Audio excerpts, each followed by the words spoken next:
Donc après le chapitre sur les mouvements, on va voir le chapitre sur les interactions. Cette balle qui tombe vers le sol, en fait, elle est mise en mouvement, mais elle subit ce qu'on appelle une action mécanique.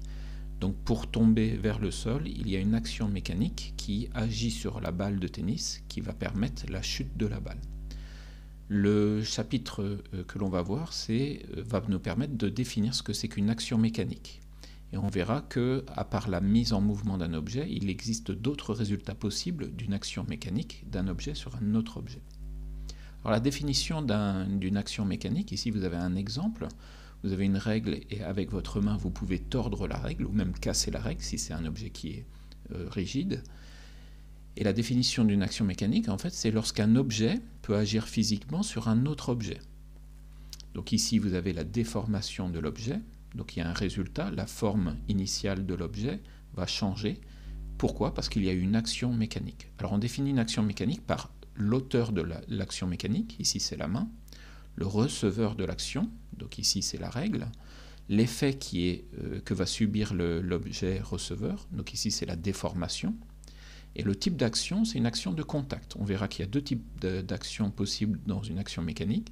Ici c'est une action de contact parce que votre main touche la règle pour pouvoir la déformer.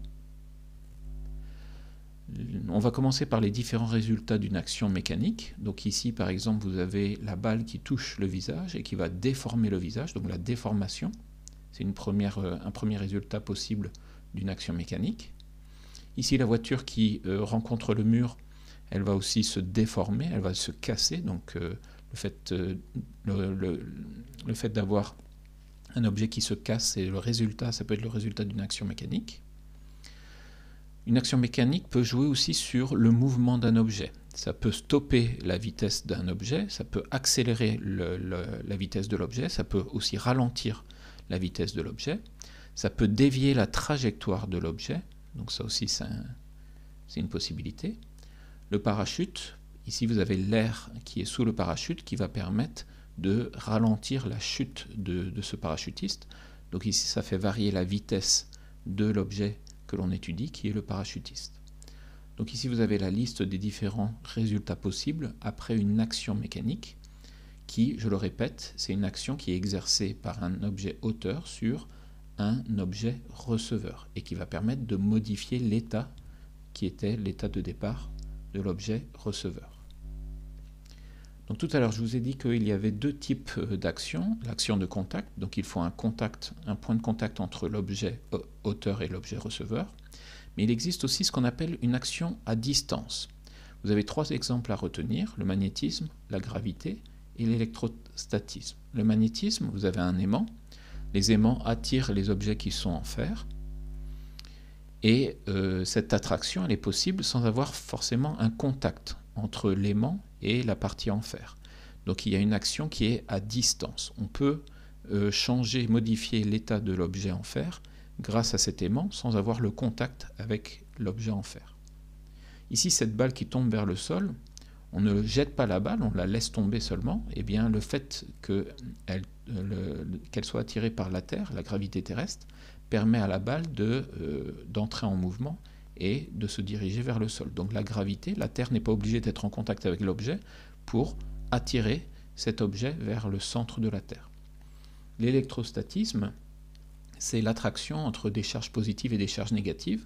Donc ces cheveux-là vont être attirés par ce ballon. Pourquoi? Parce qu'il y a des charges positives qui vont être attirées par des charges négatives. Là non plus, il n'y a pas besoin de contact au départ. L'attraction peut se faire à distance. Donc action de contact et action de distance. Ici vous avez un exemple d'action mécanique avec un sèche-cheveux et une petite balle. L'auteur c'est le sèche-cheveux, l'auteur de l'action c'est le sèche-cheveux, le receveur c'est la balle qui va entrer en lévitation, qui va flotter, qui va voler dans l'air. Le résultat c'est la mise en mouvement de l'objet, donc de la balle. Et le type d'action ici c'est une action de contact. Alors vous allez me dire mais il n'y a pas de contact entre le sèche-cheveux et la balle, mais faites attention, le sèche-cheveux produit de l'air et l'air va rentrer en contact avec la balle et c'est cet air qui va avoir l'action mécanique sur la balle. Donc ici c'est bien une action de contact. Vous avez un autre exemple ici avec un trombone qui est relié à un élastique, qui est retenu par un élastique et qui est attiré par un aimant. Donc ici l'élastique va agir sur le trombone, mais il faut un point de contact. Donc ici, c'est une action de contact. L'élastique retient le trombone. C'est une action de contact. Ici, le trombone, il est attiré par l'aimant. Il n'y a pas besoin de contact pour avoir cette attraction. Donc c'est une action à distance. Il y a une autre action à distance que l'on peut mettre en évidence ici, c'est que le trombone, il est aussi attiré vers le sol par l'attraction terrestre. Donc il y a une autre action qui est une action à distance ici. Donc on va terminer cette première vidéo sur cette première partie sur la définition de les actions mécaniques. Et on verra dans une deuxième vidéo comment on peut représenter ces actions mécaniques en construisant un diagramme objet-interaction.